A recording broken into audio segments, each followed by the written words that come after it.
أعوذ بالله من الشيطان الرجيم بسم اللہ الرحمن الرحیم۔ عصر کے وقت عرش کا فیصلہ۔ اللہ نے خود اس تسبیح کی قسم کھائی اور فرمایا ہر پریشانی ہر مصیبت منٹوں میں ختم ہو جائے گی جس گھر میں یہ تسبیح ایک بار پڑھی جائے گی۔ محترم ناظرین، آج کی اس تسبیح پریشانیوں اور مشکلوں کے پہاڑوں کو توڑنے والی ہے۔ آج ہم اس حقیقت کا پردہ اٹھائیں گے کہ آخر وہ کون سی تسبیح ہے کہ جو ہر مصیبت ہر پریشانی کو منٹوں میں ختم کر دیتی ہے۔ اللہ تعالیٰ نے خود اس تسبیح کی قسم کھائی اور فرمایا کہ یہ عصر کے وقت عرش کا فیصلہ ہے۔ جس گھر میں یہ تسبیح ایک بار پڑھی جاتی ہے اس گھر سے تمام مصیبتیں، پریشانیاں، تنگ دستی، شیطانی طاقتیں سب ختم ہو جاتی ہیں۔ اس کی فضیلت کے لیے اللہ رب العزت نے قسم جیسا روزدار اعلان فرما دیا اور یہ فرمایا کہ جو یہ تسبیح عصر کے وقت پڑھتا ہے تو اس کی تمام مشکلیں آسان ہو جاتی ہیں۔ ذرا سوچئے، جب خالق کائنات خود کسی چیز کی گارنٹی دے دے تو پھر اس کے اثر میں کوئی شک کی گنجائش کیسے باقی رہ سکتی ہے۔ ہم آپ کو صرف اس تسبیح ایک تسبیح نہیں بتائیں گے بلکہ اس پر عمل کرنے کا وہ طریقہ بھی بتائیں گے جس سے عصر کے وقت کی برسات آپ کو حاصل آئیں گی۔ اس بابرکت تسبیح کے جس کے بارے میں اللہ رب العزت نے قسم کھائی کہ اس کے بارے میں جاننے کے لیے گزارش ہے کہ ویڈیو کو آخر تک لازمی دیکھا کرے۔ محترم ناظرین، چلتے ہیں آج کی تسبیح کی طرف۔ آج کے اس رفتار اور پرفتن دور میں ہم جس طرف بھی نظر اٹھاتے ہیں ہر انسان ایک گہری بے چینی، ایک اندرونی کرپٹ اور مختلف نیت کی پریشانی میں مبتلا نظر آتا ہے۔ وہ دولت مند ہو یا غریب، حکمران ہو یا عام شہری، یا ایک ہی زبان پر اپنی مشکلات کا رونا ہر گھر میں موجود ہے۔ آپس کے رشتے ٹوٹ رہے ہیں، اولاد نافرمان ہو رہی ہیں اور کاروبار کے معاملات میں برکت نہیں آ رہی۔ آپ نے کبھی غور کیا ہے کہ سب ہم سب ہمارے ساتھ کیوں ہو رہا ہے؟ پہلے تو ایسا نہیں تھا کہ ہمارا معاشرہ دن بدن مسائل کے سمندر میں کیوں غرق ہوتا جا رہا تھا؟ اس کا جواب ہمیں کسی سائنسدان یا ماہر نفسیات کے پاس نہیں ملے گا، بلکہ اس کی جڑ ہماری اپنی غفلت میں پوست ہے۔ ہماری ان تمام پریشانیوں کی بنیادی اور سب سے بڑی وجہ ہمارا اپنے خالق و مالک اور رزاق اللہ رب العزت سے دور ہو جانا ہے۔ ہم دنیا کے عارضی جمیلوں میں، فانی لذتوں کی دوڑ میں مگن ہو چکے ہیں کہ ہم نے دین کو، جو ہماری ابدی نجات کا واحد ذریعہ ہے، پس ڈال دیا ہے۔ جب انسان اپنے مقصد تخلیق کو بھلا دیتا ہے تو خالق بھی اس پر دنیاوی مشکلات کے دروازے کھول دیتا ہے تاکہ وہ بند پلٹ کر، تھک ہار کر اپنے اصل ٹھکانے یعنی رب کے در پر واپس آ جائے۔ یہ ایک اٹل اور قرآنی حقیقت ہے کہ ہم جتنا اسلام کی تعلیمات اور ہمارے پیر نبی حضرت محمد صلی اللہ علیہ وآلہ وسلم کی سنتوں اور قرآن کے نور سے دور ہوں گے، اتنا ہی ہم دنیاوی اور آخروی مصیبتوں میں گرتے چلے جائیں گے، کیونکہ ہمارے دل کا سکون صرف اللہ رب العزت کے ذکر میں پوشیدہ ہے۔ لیکن محترم ناظرین، یہاں مایوس ہونے کی ضرورت نہیں، کیونکہ ہمارا رب کوئی سخت گیر اور بے نیاز ذات نہیں۔ وہ ہمارا اللہ تعالیٰ وہ ذات ہے جو نہایت ہی رحیم و کریم ہے۔ اس کی رحمت کا دامن اتنا وسیع ہے کہ وہ اپنے بندے کی چھوٹی سی چھوٹی نیکی کو بھی قبول فرما لیتا ہے اور اس کے بدلے میں بڑے سے بڑے گناہوں کو بھی معاف کر دیتا ہے۔ وہ 70 ماؤں سے زیادہ محبت کرنے والا، ہر پل ہمیں توبہ اور واپسی کا موقع دینے والا ہے۔ محترم ناظرین، اللہ کی شان رحمت کا کوئی اندازہ نہیں لگایا جا سکتا۔ اللہ کی رحمت کی ایک چھوٹی سی جھلک پر غور کیجئے جو ہمیں بخاری شریف کے ایک مشہور روایات سے ملتی ہے۔ ایک بار بنی اسرائیل کی ایک عورت جو بدکاری کا پیشہ کرتی تھی، ایک انتہائی گرم دن میں سفر کر رہی تھی کہ اس نے راستے میں ایک کتے کو شدید پیاس کی حالت میں ہامتے ہوئے دیکھا۔ کتا پیاس کے مارے کیچڑ چاٹ رہا تھا۔ اس عورت نے کتے پر رحم کھاتے ہوئے فوراً اپنے چمڑے کے موزے میں کنویں سے پانی نکالا اور اس پیاسے کتے کو پلایا۔ وہ عمل دنیا کی نظر میں معمولی تھا، مگر اللہ رب العزت نے اس بے زبان جانور پر رحم کرنے کے اس عمل کو قبول فرما لیا۔ سبحان اللہ! اور اس ایک نیکی کے بدلے اس عورت کے تمام گناہ معاف فرما دیے۔ سوچئے، اگر ایک فحشہ عورت کے کتے پر رحم کرنے کے عمل کو اللہ تعالیٰ نے بخش کا ذریعہ بنا دیا، پھر اگر ہم انسانوں پر رحم کریں اپنے رشتوں کو جوڑیں اور سب سے بیٹھ کر اپنے رب سے تعلق مضبوط کر لیں تو ہماری پریشانی، مشکلات اور غم کتنی جلدی ختم ہو سکتے ہیں۔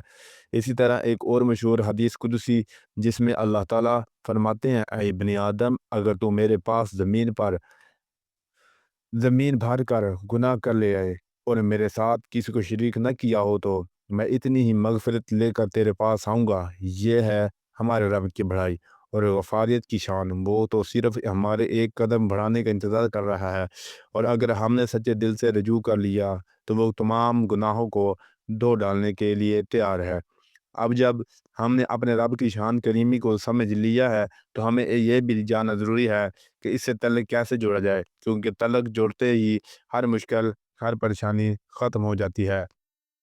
حضور پاک صلی اللہ علیہ وسلم نے متعدد مقامات پر بہت سے ارشاد فرمائے، جن میں عصر کی نماز کی حفاظت کی تاکید۔ رسول اکرم صلی اللہ علیہ وسلم نے فرمایا، جس نے عصر کی نماز چھوڑ دی اس کے اعمال ضائع ہوں گے۔ یہ حدیث بتاتی ہے کہ عصر کی نماز ایمان اور عمل کی بنیاد ہے۔ جو اس نماز کی پابندی کرتا ہے وہ گویا اپنے ایمان کی حفاظت کرتا ہے، اور جو اسے ترک کرتا ہے وہ اپنے نیک اعمال سے محروم ہو جاتا ہے۔ محترم ناظرین، عصر کی نماز جنت کی ضمانت ہے۔ رسول اکرم صلی اللہ علیہ وآلہ وسلم نے فرمایا، جو شخص فجر اور عصر کی نمازوں کی پابندی کرے گا وہ جنت میں داخل ہوگا۔ سبحان اللہ۔ محترم ناظرین، یہ حدیث وعدہ کرتی ہے کہ عصر کی نماز بندے اور اللہ کے درمیان عہد وفا کی مانند ہے۔ جو بندہ ان دونوں نمازوں فجر اور عصر کی پابندی کرتا ہے اس کے لیے جنت کی بشارت ہے۔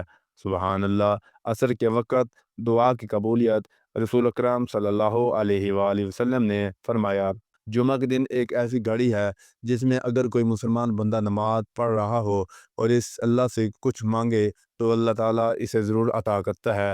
صحابہ نے پوچھا، یا رسول اللہ صلی اللہ علیہ وسلم، وہ گھڑی کون سی ہے؟ تو آپ صلی اللہ علیہ وآلہ وسلم نے فرمایا، وہ عصر کے بعد کا وقت ہے۔ سبحان اللہ۔ یہ حدیث بتاتی ہے کہ خصوصاً جمعہ کے دن عصر کے بعد دعا کی قبولیت کے خاص لمحات ہوتے ہیں۔ یہ وقت روحانی طور پر انتہائی بابرکت ہے، لہذا عصر کے بعد قرآن کی تلاوت، ذکر اور دعا کا اہتمام کرنا قبولیت کا سبب بنتا ہے۔ عصر کی نماز فرشتوں کے گواہ ہونے کا وقت ہے۔ رسول اکرم صلی اللہ علیہ وآلہ وسلم، اللہ کے حبیب صلی اللہ علیہ وسلم فرماتے ہیں، تمہارے پاس رات اور دن کے فرشتے آتے ہیں اور وہ فجر اور عصر کے وقت جمع ہوتے ہیں۔ پھر جو فرشتے تمہارے پاس رات گزارتے ہیں وہ اوپر جاتے ہیں۔ اللہ تعالیٰ ان سے پوچھتا ہے، تم نے میرے بندوں کو کس حال میں چھوڑا؟ وہ عرض کرتے ہیں، ہم نے انہیں نماز پڑھتے ہوئے چھوڑا اور نماز پڑھتے ہوئے پایا۔ صحیح بخاری، صحیح مسلم میں ہے۔ عصر کا وقت وہ مبارک لمحہ ہے جب فرشتے بندوں کے اعمال اللہ تعالیٰ کے حضور پیش کرتے ہیں۔ جو شخص اس وقت عبادت، تلاوت یا ذکر میں مشغول ہوتا ہے اس کا حال فرشتے اللہ کے سامنے بہترین صورتحال میں پیش کرتے ہیں۔ آپ کا دل نور و منور ہو جاتا ہے جب آپ فجر کی نماز پڑھتے ہیں۔ عصر کے وقت اس عمل کو لازمی کرنا ہے اور اس کے اثرات آپ خود دیکھیں گے۔ محترم ناظرین، چلو آج ہم اپنے بابرکت تسبیح کی طرف بڑھتے ہیں۔ محترم ناظرین، اب جب وقت کی نزاکت ہم پر واضح ہو چکی ہے اور ہم یہ جان چکے ہیں کہ یہ وہ وقت ہے جب عرش کے فیصلے زمین پر نازل ہوتے ہیں، تو آئیے اب ہم جانتے ہیں ایک خاص تسبیح کے بارے میں کہ جسے عصر کے وقت پڑھنے سے اللہ تعالیٰ نے ہر مشکل کے خاتمے کی قسم کھائی جیسا زوردار وعدہ فرمایا۔ آپ نے اس عمل کا پورے دھیان اور اللہ پر کامل یقین کے ساتھ سننا ہے، کیونکہ یہ عمل مختصر ضرور ہے مگر اس کی طاقت، اس کی تاثیر غیر معمولی ہے۔ عمل کا کامل طریقہ یہ ہے کہ نماز عصر کے وقت اس عظیم اور طاقتور عمل کو کرنے کے لیے آپ نے سب سے پہلے خشوع، خضوع اور مکمل یکسوئی کے ساتھ نماز عصر ادا کرنی ہے۔ اس کے بعد سجدے کی حالت میں خوب گڑ گڑا کر اپنے رب سے اپنی مشکلات کا ذکر کرنا ہے۔ اگر ممکن ہو تو دو نفل کی ادائیگی کر کے آپ نے اتحیات کی شکل میں بیٹھ جانا ہے۔ پورا دھیان، پوری توجہ اور کامل یقین صرف اللہ رب العزت کی ذات پر مرکوز ہو۔ اپنے دل میں یہ یقین رکھنا ہے کہ میرا رب میری ہر آواز سن رہا ہے اور میری مشکل کو دور کرنے کی طاقت رکھتا ہے۔ اس کے بعد آپ نے اس عمل کا آغاز کرنا ہے اور آپ نے پیارے آقا حضرت محمد صلی اللہ علیہ وآلہ وسلم کی ذات اقدس پر 3 مرتبہ درود ابراہیم پڑھنا ہے، وہی درود جو ہم نماز میں پڑھتے ہیں۔ درود پاک نورانی عمل ہے جو آپ کے اور اللہ کی ذات کے درمیان ہر پردے کو ہٹا دیتا ہے، کیونکہ جب آپ اللہ کے محبوب ترین نبی پر درود بھیجتے ہیں تو اللہ تعالیٰ خود آپ کی طرف 10 گنا رحمتیں بھیجتے ہیں، 10 گناہ معاف فرماتے ہیں اور 10 درجات بلند فرماتے ہیں۔ درود پاک آپ کی دنیاوی الجھنوں کو سلجھانے کی طاقت رکھتا ہے، آپ کی روحانی پاکیزگی کا ذریعہ ہے، سب سے بڑھ کر یہ آخرت میں آپ کے لیے شفاعت کا سبب بنے گا۔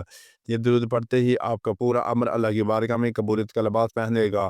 تو ثواب کے لیے ایک مرتبہ میرے ساتھ بھی درود پاک پڑھ لے۔ بسم اللہ الرحمن الرحیم، اللہم صلی علی محمد وعلی آل محمد كما صليت على إبراهيم وعلى آل إبراهيم إنك حميد مجيد، اللهم بارك على محمد وعلى آل محمد كما باركت على إبراهيم وعلى آل إبراهيم إنك حميد مجيد۔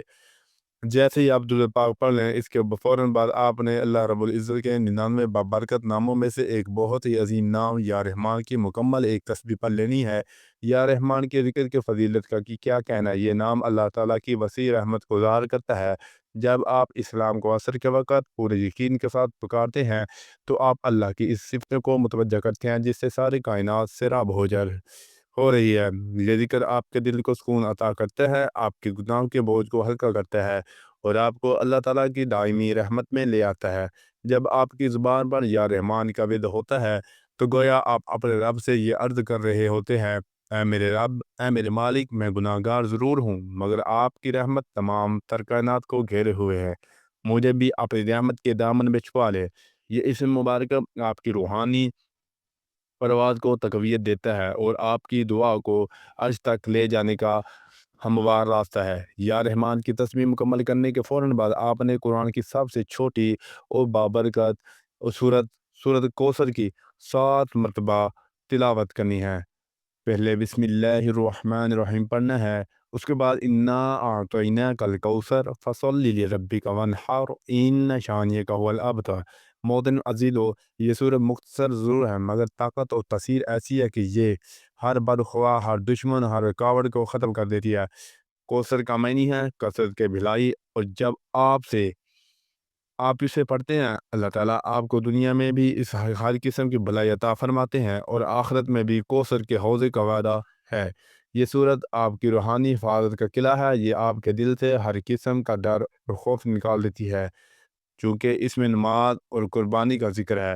یہ آپ کے عمل کو مضبوط عطا کرتی ہے۔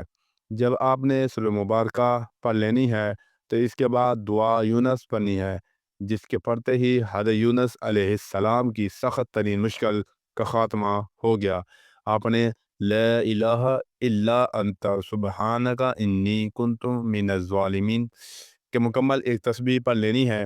اس تسبیح کی فضیلت کے بارے میں ہمارے نبی کریم صلی اللہ علیہ وسلم نے فرمایا کہ جو مسلمان بھی اپنی کسی حاجت یا پریشانی میں یہ دعا کرے گا اللہ اسے ضرور قبول فرمائے گا۔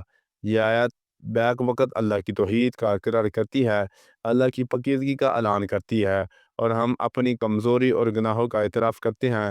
جب عرش کے فیصلے کے وقت اس زمین کو پڑھتے ہیں، اس تسبیح کو پڑھتے ہیں تو دل سے نکلے ہوئے یہ الفاظ سیدھے عرش الہی تک پہنچتے ہیں، چونکہ اس میں اللہ کی شان اور اپنی عاجزی کا اعتراف ہے، تو اللہ تعالیٰ عمل کو فوراً قبول فرما لیتے ہیں۔ یہ تسبیح آپ کی تمام مشکلات، پریشانیوں اور تنگیوں کو اس طرح ختم کر دیتی ہے جس طرح اس نے یونس علیہ السلام کو مچھلی کے پیٹ کی تاریکیوں سے نجات دی۔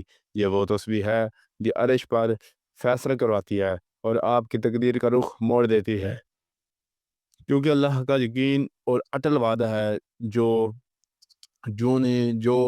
آپ یہ تسبیح 100 مرتبہ کی تعداد میں پڑھ لے تو آخر میں آپ نے وہی درود پاک پڑھنا ہے جو شروع میں پڑھا تھا۔ ناظرین محترم، یہ عمل مختصر ضرور ہے مگر یہ اتنا طاقتور اور اتنا مؤثر ہے کہ جو لوگ اسے اللہ پر کامل یقین رکھ کر پڑھتے ہیں، اللہ کریم ان کی تمام مشکلات، تمام پریشانیاں اور غم کو دور فرما دیتے ہیں، بالخصوص عرش کے فیصلے کے وقت یعنی عصر کے وقت۔ یہ تسبیح پڑھنے والا کے لیے اللہ کی خصوصی انعامات ہیں۔ اور یہ عمل عرش پر ان کے حق میں فیصلہ کرواتے ہیں۔